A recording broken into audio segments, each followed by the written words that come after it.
आइए सबसे पहले आप सभी लोगों को गिरिराज महाराज जी के दर्शन कराता हूँ।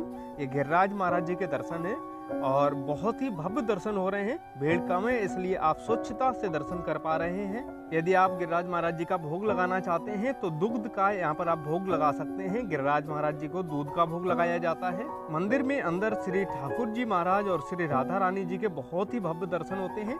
आप इन दर्शन का भी लाभ ले सकते हैं। मंदिर के अंदर वाले हिस्से में आप सभी लोगों को भगवान भोलेनाथ जी के भी दर्शन हो जाते हैं और यहाँ पर ये प्रांगण काफी बड़ा है। आप यदि थके हैं तो यहाँ पर बैठ करके दर्शन करने के बाद में थोड़ी बहुत देर विश्राम भी कर सकते हैं। उसके बाद में परिक्रमा शुरू कर सकते हैं।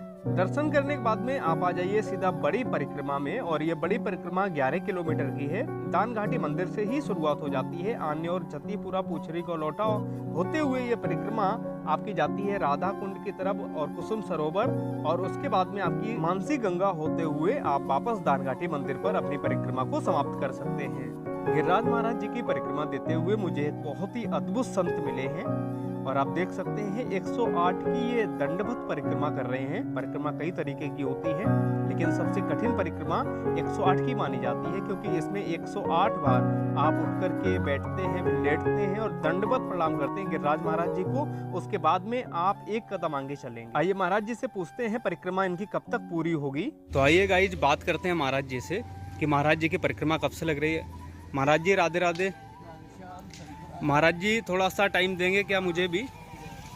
गाइस सबसे पहले तो महाराज जी का आप दर्शन करें और बहुत ही यंग महाराज हैं जो आज इतनी भावपूर्वक ये परिक्रमा लगा रहे हैं। आप देख सकते हैं ये महाराज जी के परिक्रमा का तरीका है। 108 ये पत्थर हैं जिनको उठा करके 108 बार दंडवत प्रणाम करते हैं गिरिराज जी महाराज जी को, तब महाराज जी आगे बढ़ेंगे। तो आइए महाराज जी से जानते हैं कि महाराज जी कहाँ से हैं और ये परिक्रमा कब से लगा रहे हैं और महाराज जी की परिक्रमा कब तक पूरी होगी।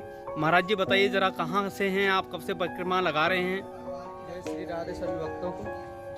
हम एमपी के रहने वाले हैं, मुरैना चंबल के किनारे आश्रम है। हमारे गुरु महाराज श्री श्री 1008 श्री हरिगिरी महाराज हैं। उन्होंने हमारे क्षेत्र में शराब बंद कर रखी है।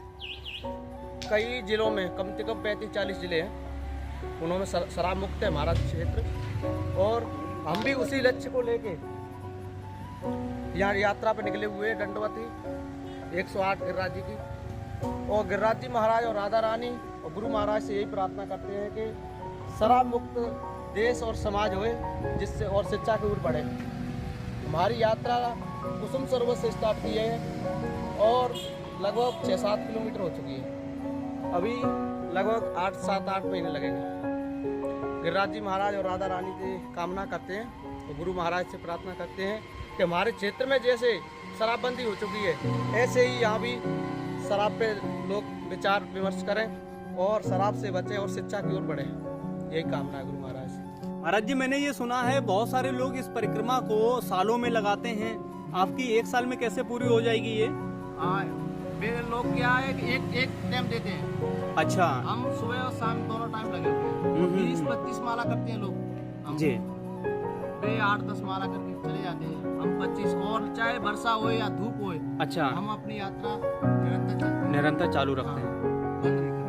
एक दिन भी। तो आप अंदाजा लगा सकते हैं कि महाराज जी कितने कठिन तप को कर रहे हैं और महाराज जी की एक बीड़ा है वो ये है कि हमारे देश में शराब जो है वो बंद होनी चाहिए। तो महाराज जी से मिलने के बाद में आप आ जाइए, रास्ते में पड़ेगा संकर्षण कुंड। इस कुंड के बारे में थोड़ा सा जान लीजिए। कहते हैं जब इंद्रदेव नाराज होकर के ब्रज में उन्होंने बहुत घमासान बारिश की, भगवान श्री कृष्ण जी ने गिरिराज महाराज जी को कन्नी उंगली से उठा लिया और पूरे ब्रज को उसमें गिरिराज महाराज जी के अंदर कर लिया है। कहते हैं उस वक्त जो बारिश हुई थी उस बारिश का जो पानी था वो इसी कुंड में समाया था। इस कुंड का नाम है संकर्षण कुंड। ये गिरिराज जी के बिल्कुल समीप ही मौजूद है। ये बहुत विशालकाय कुंड हुआ करता था, अभी भी बहुत बड़े एरिया में फैला हुआ ये कुंड है जिसने समस्त बारिश को समाया था। परिक्रमा मार्ग में ही पड़ता है मंदिर पूछरी का लौठा। कहा जाता है यदि आप परिक्रमा दे रहे हैं और पूछरी के लौठा तक नहीं पहुंचे या आप यहाँ पर दर्शन नहीं किए तो आपकी परिक्रमा को अधूरा माना जाता है, क्योंकि यहाँ पर भगवान श्री कृष्ण जी ने अपने अष्ट सखाओं में से एक सखा को बिठा दिया था और कहा कि जो भी भक्तगण आएंगे परिक्रमा देते हुए आप उनकी हाजिरी लगाना। तो इसलिए पूछने को लौटा पर आना और यहाँ पर माथा टेकना और यहाँ पर दर्शन करना आपके लिए बहुत ज़्यादा जरूरी होता है।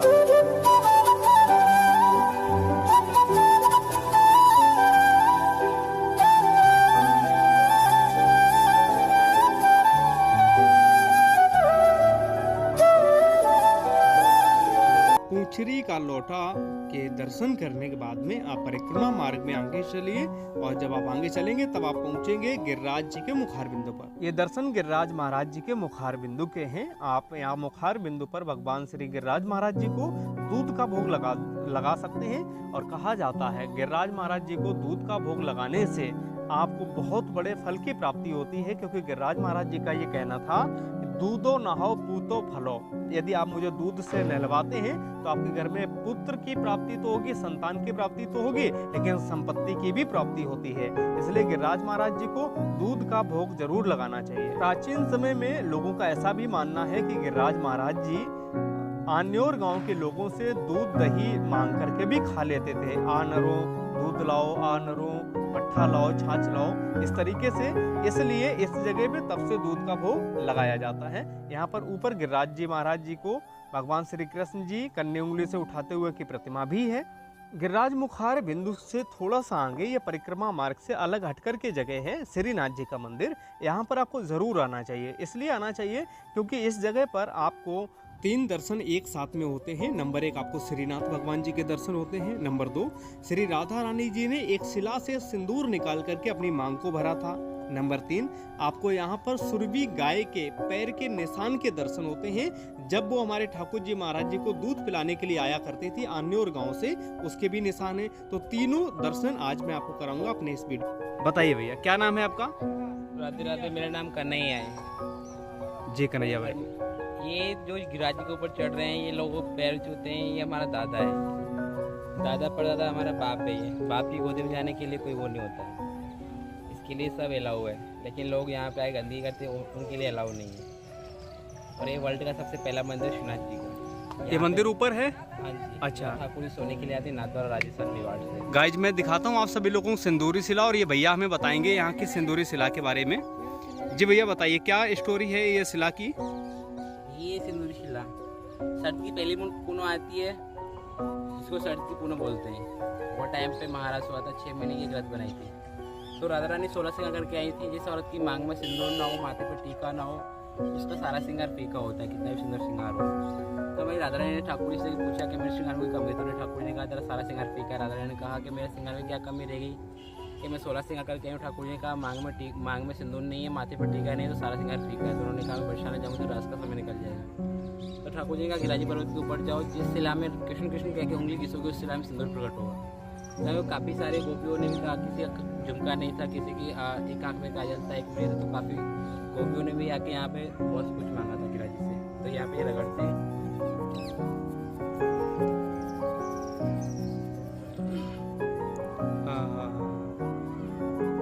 अभी भी सिंदूर निकलता है। आप जितना इस पे रख डालोगे उतनी यहाँ पे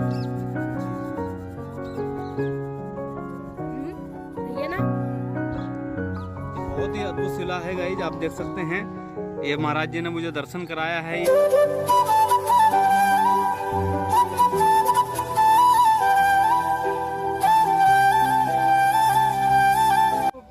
गाय के पैरों के निशान है। यहाँ पे सुरभि गाय, ये कहते हैं सुरभि गाय के पैरों के निशान है, जो गिरिराज ठाकुर जी को दूध पिलाने के लिए आया करती थी। आन्योर गांव से वो गाय आया करती थी और यहाँ पर हमारे ठाकुर जी महाराज जी को दूध पान कराया करती थी। आज भी निशान है। और आइए चलते हैं अब ऊपर श्रीनाथ मंदिर के आपको दर्शन कराने के लिए लेकर चलता हूँ।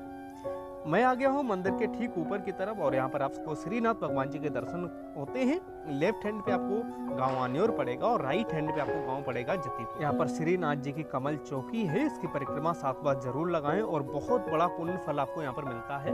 श्रीनाथ भगवान के दर्शन करने के बाद में आप आ जाइए सीधा गर्मा गर्म जलेबियों का स्वाद लेने के लिए, क्योंकि ये जलेबी आपको आज जो मिलने वाली है ये मैदे की नहीं होने वाली है। जी हाँ, ये होंगी आलू की। और आइए भैया से बात करते हैं कि आलू की जलेबी जलेबियों को कैसे बनाते हैं। क्या कर रहे हैं भैया? आलू को पहले पतला कर लेते हैं कूट के।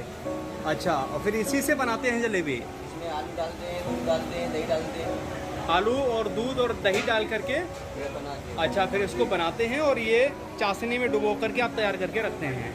बहुत गजब का स्वाद मिलने वाला है यहाँ की जलेबियों में। और ये जलेबियों का स्थान आपको गिरिराज मुखार बिंदु से ठीक पहले उल्टे हाथ पर मिल जाएगा। मुखार बिंदु और श्रीनाथ जी के दर्शन करने के बाद में आप आ जाइए छोटी परिक्रमा में स्थित राधा कुंड के बिल्कुल समीप है श्याम कुंड। आप यहाँ पर किसी भी एक कुंड में नहा लीजिए, आपको दोनों कुंड नहाने का लाभ मिलता है क्योंकि दोनों कुंड का जल एक दूसरे में मिला हुआ है। वैसे ये श्याम कुंड को भगवान श्री कृष्ण जी ने अपनी बंसी से खोदा था, क्योंकि आपको पता ही है एक अष्टासुर नाम के राक्षस का उन्होंने वध कर दिया था।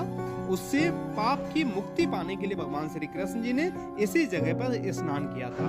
और बगल में ही श्री राधा रानी जी ने अपने कंगन से अपने कुंड को खोदा था, इसलिए उस कुंड का नाम श्री राधा कुंड पड़ गया। यहाँ पर आप देख सकते हैं माताएं स्नान भी कर रही हैं। यहाँ पर भक्त सिर्फ आहोई अष्टमी को ही नहीं स्नान करते, बल्कि आप देख सकते हैं हर दिन स्नान करते हैं, क्योंकि इस जगह पर भगवान श्री कृष्ण जी के चरण कमल पड़े हुए हैं। यहाँ पर आपको गिरिराज महाराज जी के दर्शन होते हैं और हर शाम को यहाँ पर आरती भी होती है, आप उसका भी लाभ ले सकते हैं। राधा कुंड के दर्शन करने के बाद में आप आ जाइए परिक्रमा मार्ग में मौजूद कुसुम सरोवर पर। कहते हैं भगवान श्री कृष्ण जी ने श्री राधा रानी जी के लिए यहाँ पर पुष्प की वर्षा की थी। वैसे आपको इस सरोवर में अंदर जाने का मौका नहीं मिलता है, क्योंकि यहाँ पर कुछ लोग इसी सरोवर में डूब करके उनकी मृत्यु हो गई थी। इस वजह से इस सरोवर को बाहरी से बंद कर दिया गया है। अंदर को सफाई कर्मी और सुरक्षा कर्मी ही रहते हैं। लेकिन देखने वाली बात यह है कि ये सरोवर आपको बहुत ही अद्भुत तरीके से दिखेगा, क्योंकि यहाँ पर जो मंदिर की बनावट है वो बहुत ही अद्भुत तरीके से है और बहुत ही सुंदर नज़ारा है इस जगह का कुसुम सरोवर का। यहाँ पर हमारे ठाकुर जी महाराज जी की लीला के बारे में भी लिखा हुआ है। कुंड की स्थापना कब हुई उसके बारे में भी डिटेल में जानकारी दी गई, आप पढ़ सकते हैं। गिरिराज महाराज जी की परिक्रमा में आखिरी पड़ाव में जो मंदिर पड़ता है उस जगह को बोलते हैं मानसी गंगा।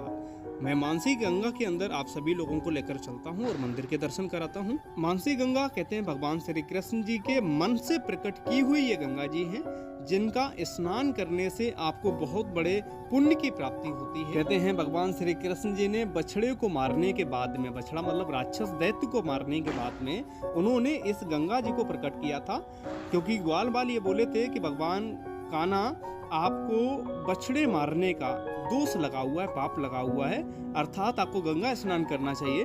तो भगवान श्री कृष्ण जी ने उस वक्त अपने मन से यहाँ पर गंगा जी को प्रकट किया था और इसलिए इस गंगा का नाम पड़ा है मानसी गंगा।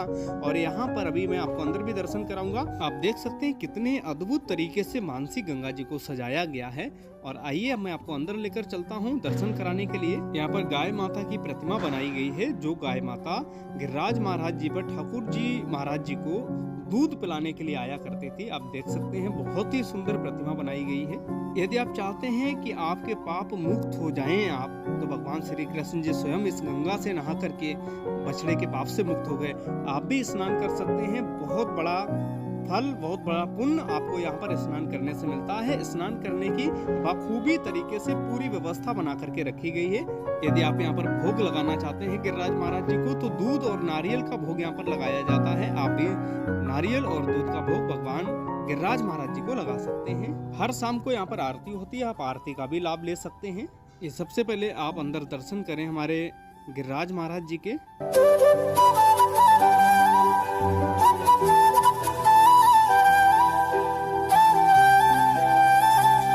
ये गिरिराज महाराज जी की चरण चौकी है। यदि आप मनोकामना मांगना चाहते हैं तो दूध यहाँ पर चढ़ाएं। और ये जो दर्शन है ये मानसी गंगा मैया के दर्शन है। बोलिए मानसी गंगा मैया की जय। तो ये मानसी गंगा मैया के दर्शन करने के बाद में आप दर्शन करिए भगवान श्री कृष्ण जी के और श्री राधा रानी जी की। और ये बहुत भव्य सुंदर दर्शन है।